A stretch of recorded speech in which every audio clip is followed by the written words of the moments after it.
안녕하세요. 고마운TV의 절기캐스터입니다. 절기캐스터가 돌아왔습니다. 오늘은 작은 더위라는 뜻의 소서입니다.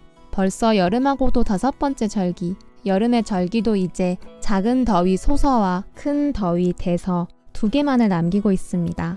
24절기는 계절마다 절기 이름의 특징이 있는데요. 봄의 절기 이름은 전반적으로 겨울에 눈이 녹아 물이 되고 만물이 깨어나는 과정, 가을의 절기는 일교차가 커져 이슬이 맺히고 서리가 되는 과정을 비유적으로 표현하고 있습니다. 그런데 여름과 겨울의 경우 작은 더위와 큰 더위, 작은 추위와 큰 추위, 작은 눈과 큰 눈 등 표현이 직설적이고 메시지가 명확합니다. 그만큼 추위와 더위에 대한 경고가 느껴지는데요.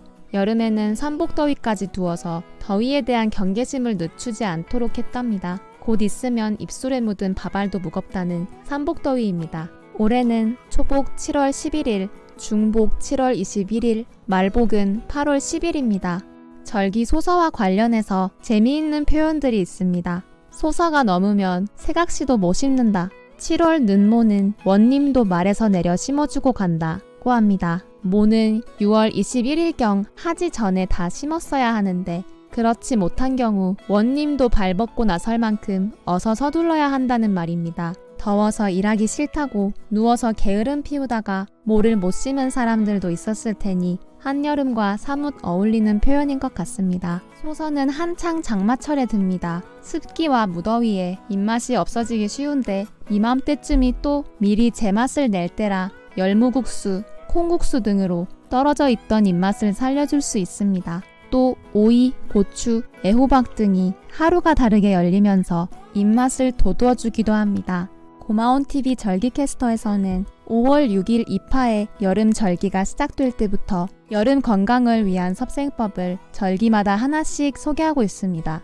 지금까지 총 4가지, 2파에는 노아이스, 즉 얼음 및 찬 거 먹지 않기, 소만에는 일찍 뜨는 해에 맞춰서 일찍 일어나기, 망종에는 여름철 약해지기 쉬운 심장을 튼튼하게 하는 맛, 쓴맛 영양하기, 그리고 하지에는 심장의 힘을 단련하는 방법, 표현하기, 이렇게 말씀을 드렸는데요. 사실 첫 번째 노아이스만 해도 처음 듣는 분들은 생소하기도 하고 선뜻 실천하기가 어려우실 거라 생각합니다. 하지만 만약에 이 4가지 모두 꾸준히 실천하고 계시다면 본격적인 무더위가 시작되는 지금부터 그 진가가 발휘될 거라고 생각합니다. 이 4가지 모두를 실천하지 못하더라도 늘 염두에 두고 있는 것만 해도 변화가 있을 것입니다. 오늘 소개드릴 소서절기의 섭생은 특히 더위를 먹지 않기 위해서 중요한 것입니다. 바로 땀내기입니다.